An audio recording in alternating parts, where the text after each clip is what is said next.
We have some breaking news today. The leader of the new terrorist group, Lion's Den, was killed near a motorcycle in a mysterious explosion in Nablus yesterday morning. A stabbing attack in Jerusalem on Saturday left a 20-year-old Haredi man in serious condition. The terrorist was actually a 16-year-old Arab Israeli from East Jerusalem. A Palestinian Arab ran this car into an IDF post near Jenin. Thank God the only person that was actually injured was the driver from running into the concrete barriers. Jewish Home leader Ayelet Shaked is trying to gather support from other right-wing parties in the government in hopes that she will cross the threshold and make it into the Knesset on November 1st. On the other hand, the leader of the Labor Party, which is very left-wing, is saying that Judea and Samaria should not and will not be a part of Israel. I'm Josiah, and this is the Israel Guys.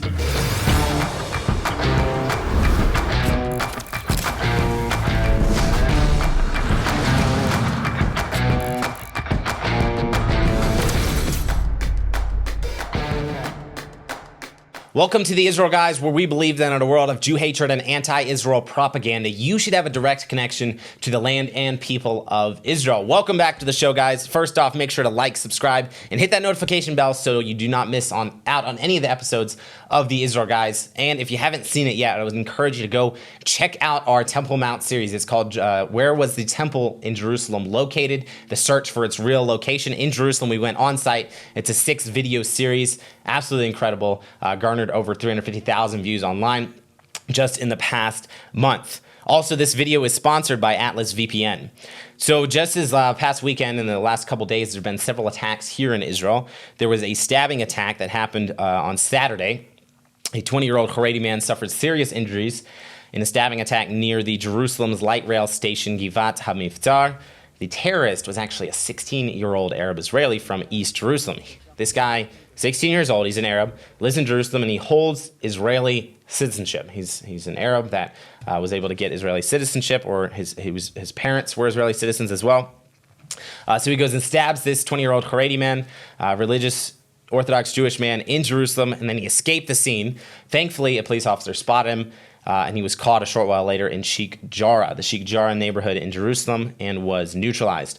According to the Shaarei Tzedek hospital, the victim, the 20-year-old Jewish man, was in serious but stable condition, and following initial treatment, they rushed him in for operations to try and speed up his recovery. Now, a police officer from the Shalem police station identified the suspect as he was fleeing the scene, or fleeing very close to there as well, and he actually jumped over a fence, made contact with the guy, and ended up neutralizing him. According to the commander for the Jerusalem district police force, he actually praised the officer who neutralized the suspect, saying that the officer had been in a vehicle when he saw the suspect, jumped out, gave chase, and made contact with him.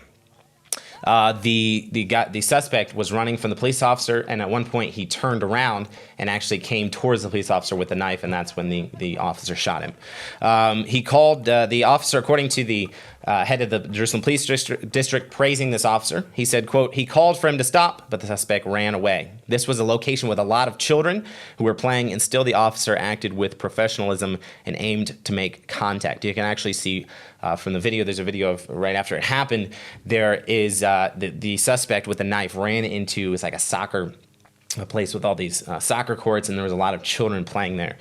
So who knows what other horrible things could have happened if this police officer hadn't have made contact with him and brought him down. The border police arrived Saturday night, so just the same night, at the home of the 16-year-old terrorist in order to arrest his father and his brother, who may be involved in this attack. They arrested him for questioning, and on their way to the home of this terrorist, there was a lot of riots and disturbances in the area. The residents threw explosive devices at them. They threw rocks and stones, and actually a couple of the officers were lightly wounded. And so basically these kind of arrests, when this happens, they take the terrorists. They also connect to other people that may be involved in attacks like this, such as, in this case, his family. And arresting these guys and questioning them, see if they are involved, actually contributes greatly to the security of the citizens of Israel, making sure that more attacks don't happen. And obviously, if these guys are innocent and are not involved, then they're going to be released without further inconveniences. Now, just the same day, actually, on Saturday, an Arab rammed into a armored post. So it was an IDF military post in Samaria. Palestinian Authority Arab was driving an a vehicle bearing Israeli license plates and crashed into an armored post at the entrance to the Rahain crossing near northern Samaria, which is right near Jenin. Now, no one was injured other than the driver, thankfully, and his condition is not yet known. Not sure how he is doing. The defense ministry said that neither security guard was injured. There's two of them there. Thanks to the protection placed around the post, they've been putting more concrete barriers around these places where soldiers are standing, making sure people are safe and protecting from terrorists. They put more barriers, and this is what stopped the vehicle and kept the soldiers safe. And that the guards didn't actually need to open fire because the driver himself was very, very injured there. All right, we're going to talk about the government, what's happening in Israel's government with some of the right-wing parties, some of the left-wing parties. Ayelet Shaked is trying to get support from the right. But first, let me tell you about today's sponsor, Atlas VPN. Now, VPN stands for Virtual Private Network, and it makes all of your internet traffic travel through an encrypted tunnel. This way, it protects you from spying, from public Wi-Fi dangers, and it hides your IP address in your online activities. You can even set your device to use a virtual location. Somewhere you could be sitting in the United States, you could set your device to be using the internet from the UK or somewhere even here in Israel, across the world, maybe in Australia. It sounds complicated, but a VPN is super simple. It basically protects you wherever you are on the internet. And in today's world, you need to think about scammers, about hackers who are trying to steal your identity, your passwords, your bank account information. Basically, you need a digital security system, and that's where a VPN comes in. Now, Atlas VPN is running a huge discount right now. You can get a 3-year subscription for just $199 a month with a 30-day money-back guarantee. Just use our link in the description below, or you could click up here. If you're like me and spend time on the internet, you need to be protected. I always have a VPN turned on when I'm on the internet. It's basically the digital version of having a security system at your house. You might think Atlas VPN is super complicated. It's actually very easy, even if you're not techie. I got a subscription for Atlas VPN. It only took me a few minutes and just a few steps to download, install, and start using their service. Again, Atlas VPN is running a huge discount. You can get a 3-year subscription for just $199 a month with a 30-day money-back guarantee using our link in the description below, or you could click up here. If you want your devices to be protected while you're on the internet, I would personally recommend that you download Atlas VPN today. All right, guys, Ayelet Shaked is looking for help from the right-wing parties because as of now, according to the latest polls, she is not projected to cross the electoral threshold and make it into the Knesset. So in order for a party to actually make it as one of the parties in the next Knesset when elections happen, you have to cross a certain percentage. I think it's like 3.25% of the vote. And that makes it so you have enough seats to actually become a party in the Knesset. And right now, Ayelet Shaked is not projected to even make it into the government. Her party, now obviously, she had the party with Naftali Bennett in the last government. When they formed the government, Bennett formed the government with Yair Lapid, the left-wing party, and also with some Arab parties.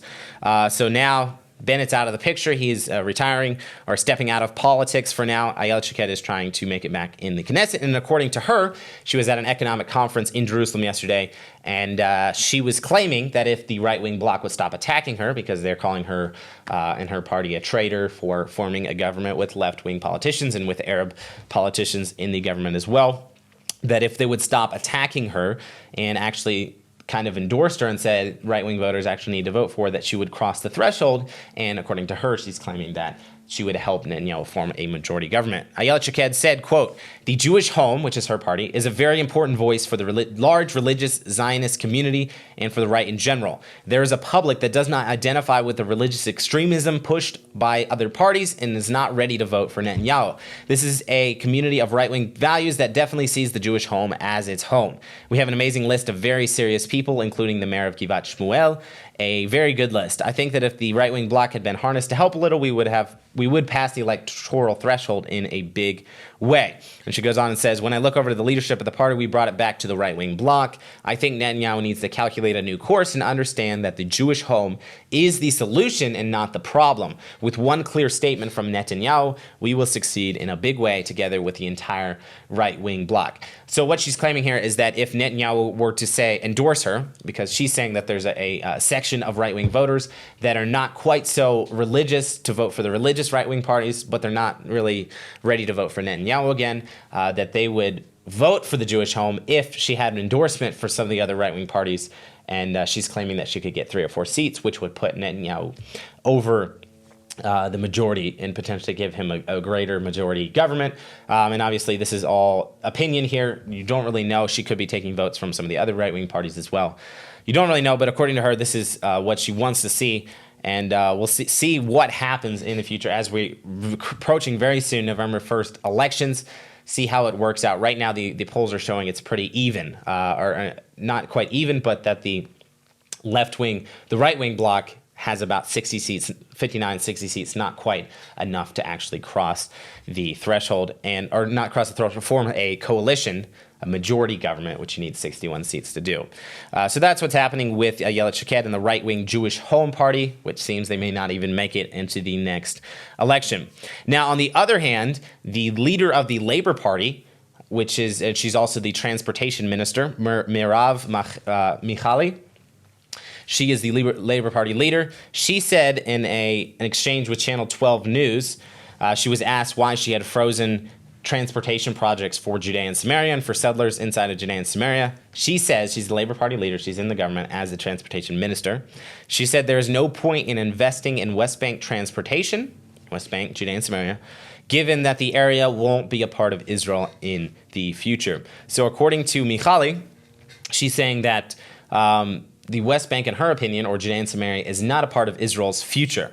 She said she told those who had asked her the question about freezing projects in Judea and Samaria, transportation projects. She told them that she had not frozen any projects, but that she was not going to start new ones. And obviously, this is pretty big because she is the person in charge of transportation in the actual government. She said it's a shame to invest in a place that, at the end of the day, won't be a part of Israel. And yes, according to her, Judea and Samaria is not a part of Israel and will not be a part of Israel. She is fully in favor of giving it to the Palestinians as a Palestinian state, which is hard to comprehend when you actually know the facts on the ground. You actually know what happened in Gaza when they gave land for peace. They gave it to the Gazans. It's supposed to be a demilitarized zone. What happened? Hamas armed it within just a few short months, and that has been a pain for Israel ever since. The huge military operations going on down there, shooting rockets into Israel every few years, causing a lot of large-scale operations on the part of the IDF. Imagine what would happen if that were to happen in Judea and Samaria. They gave it to the Palestinians, which, they would say, oh, it has to be demilitarized. But yeah, that didn't stop the Gazans from arming themselves in Gaza, and will definitely not stop the Palestinian Authority from doing the same in Judea and Samaria. Now, we have some breaking news that actually just happened yesterday morning. The leader of the Lion's Den terrorist group, the new terrorist group that's been rearing its head in the area the last couple weeks and months. If you haven't watched Friday's show, I would encourage you to go check it out. Joshua and Luke did an incredible job of really laying out who this terrorist group is, what all they've been responsible for. A lot of the attacks have been taking responsibility. It's basically like a group of younger people that are fed up with the Palestinian Authority, because the Palestinian Authority openly supports terror as well. But according to these young guys, these young radical Palestinians, the Palestinian Authority is not doing enough to support terror, and so they started their own terror ring and have been carrying out quite a few attacks in the area recently. So just yesterday morning, Tamar al-Kilani was walking towards his motorcycle. This is the 33-year-old leader of this terrorist group. And when suddenly a massive explosion occurred and neutralizing, killing the terrorist. And they actually got some security footage of the motorcycle before, and it seems like someone was there at the motorcycle previously. Could have been placing a bomb. Not exactly sure. There was initial reports that it was a malfunction of the device that he was trying to place at the beginning of Nablus, like he was trying to place an explosive or something like that. They were saying that could have been it just malfunctioned when he was doing something and it blew up. Doesn't seem to be the case. If you look at the video, he's walking by and this just a big explosion happens. The terrorist organization, the Lion's Den, actually claimed and blames Israel, saying Israel assassinated their terrorist leader here, and very well could be the case, although Israel has not commented yet, taking responsibility for it, the military or Israel's security forces. They're blaming Israel, even though it could be And very could be well be Israel. They haven't said yet, but they also do have actually a lot of haters inside of their own. Like I said before, they're fed up with the Palestinian Authority. So the Palestinian Authority has also been kind of trying to suppress these guys, in order to save face in the media. They've been doing some small operations and things like that. But both of these groups, the Palestinian Authority also openly supports terror, as well as these guys who are actually carrying out these terror attacks in the area. They're already threatening Israel, though, because they say Israel is responsible. They're already sending threats to Israel's military. They said in a statement, "We promise the occupation," which is Israel, obviously, and the IDF chief of staff, Kochavi, a severe and agonizing, painful response. We call on every resident who can enter Nablus to participate in his funeral. Today, we gave our land, the best of our soldiers. The lions will go one after the other, either to victory or to become a martyr. And actually, we have a video of the funeral, and there's several guys standing around shooting off guns into the air like crazy. And this is what happens when terrorists are actually killed or terrorists die in Israel while carrying out attacks, things like this. They're neutralized. The funerals are celebrations because these guys say that they are martyrs. They're martyrs and they died gloriously killing Jews. Just a twisted sense of reality, a twisted religion, a twisted ideology that these guys have. When this is what you stand for and this is what brings you glory, is killing Jews, killing innocent people, and that's what's supposed to bring you into your eternity, in your paradise. Now, the Kilani was reported, this guy who was the terrorist leader, he was reportedly personally involved in quite a few terrorist incidents, several attacks in the area, including numerous shootings around Nablus. There have been a few of those recently. He also sent a terrorist with a gun and a pipe bomb to Tel Aviv. We talked about that a few weeks ago. The police miraculously caught the guy, stopped him, confiscated his weapons, but he had a gun and a pipe bomb. Could have caused mass casualties in Tel Aviv. He was going to a crowded area. He also was responsible for throwing a grenade at IDF soldiers near Chavat Gilad, which is very close to here. He also dispatched another Nablus resident, Ahmad Aslim, to place an explosive device at a gas station near Kidumim just in this September. And he's also suspected of shooting towards an Israeli vehicle near Hawara. So this guy is responsible for quite a few attacks. And obviously, if Israel is the one that took him out, they had a very, very good reason for doing so. This guy is causing a lot of trouble and a lot of headache and heartache for the people of Israel here in Judea and Samaria. We'll see. It doesn't seem like this is going to slow them down much, but taking out leaders is effective. When you lose organization in these terrorist groups, they aren't able to function near as well. So we'll continue to see what happens in the days moving forward. Guys, continue to pray for Israel right now. They need your prayer. They need your support. The biggest thing you could do to help the people of Israel and to bless them is actually to come and visit. Come to Judea and Samaria. Come and visit these people, because when the Jewish people and Israelis are going through a hard time, coming and visiting them is the biggest declaration of support that we as Christians can actually make.